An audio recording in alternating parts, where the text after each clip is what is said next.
of Australia. In the year 1770, Captain Cook discovered the continent of Australia, a big island in the Pacific Ocean. Wow, a new world! The land was full of strange, unusual creatures and eucalyptus trees that the English had never seen before. Cook stamped Australia terra nullius, which meant that the land was empty, or no one lived there.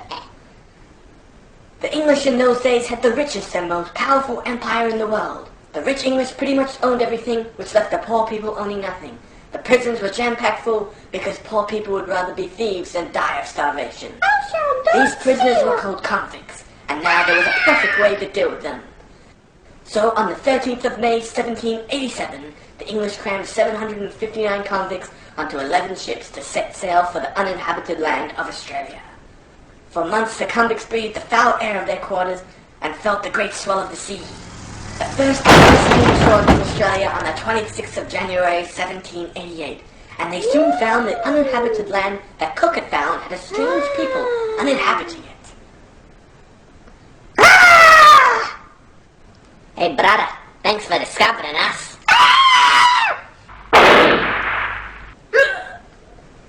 And a few Aboriginals that didn't get shot were diseased. At first, things were pretty damn miserable for the starving convicts and settlers of the new English colony down under, but the English prisons still were bursting with thousands of prisoners, and the English needed a place to dump them. For the next 70 years, over 160,000 convicts were sent to Australia. They were the dregs of British society, and the worst of them were the Irish convicts. The English did all sorts of things to help ruin the Australian environment and to make the place feel more like home. They introduced many new animals that were not a part of the Australian ecosystem. English settlements started to spread to other parts of Australia, and when the convicts stopped being sent, the English offered lots of unpaid work to Aborigines, Islanders, Chinese, and Indians. That was until 1851, when gold was discovered, and people from all over the world wanted to become Australians now. But to avoid contaminating their society, the English created an immigrant restriction because, well, they did find Australia first. And that's exactly the way things were until the late 1800s, when the son of an Irish convict named Ned Kelly had a little incident with a policeman at his home. He took off into the bush, and when the corrupt police couldn't find him, they arrested his mummy. The Kelly gang would murder policemen, rob banks and coaches, and had a price on his head greater than any other in the British Empire. That was until he was portrayed one night while at the pub, and his little ranging days were over.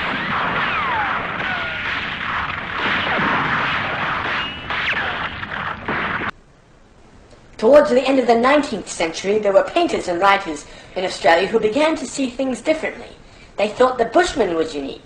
They were proud of the Australian struggle and their heritage. And in 1901, the separate colonies of Australia decided to get together and form an Australian Federation. Elections were held and elected its first Prime Minister, the Honourable Edmund Barton. This brings us to World War I, when the Australians realized how much they still loved their mother country, England, and handed over a generation of young men by creating the Anzacs. The Anzacs headed over for some training in Egypt, then off to attack Gallipoli in Turkey, a German ally. Unfortunately, in 1914, the men who ruled Europe were not as clever as the men who made the weapons. But through the struggle of the Anzac soldiers, Australia was forced as its own nation, a nation who lost a generation of young men, while the English generals commanded selflessly. A few soldiers returned home bravely to a nation that stood by them, but only for a few years when England was at war again.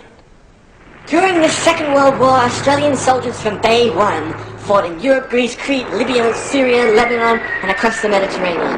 That was until a greater threat to Australia came along, the Japanese. But not to worry, because the Americans, with their chocolate, Camel cigarettes, pantyhose, and smooth talking, swiftly came to save Australia and dropped a couple of bombs on Japan in the process. As for today in modern times, Australians share a very high quality of living. Oh, Sharon, get us another beer from the Barbie. They call this one the Bogan. They beat England in just about every sport, and even have made up some of their own. Australians have a great taste in music and enjoy recreational activities with their families. Australians still love to celebrate the Bushmen and their convict heritage and love the Australian environment. Australia, an unimportant land in a big, big world.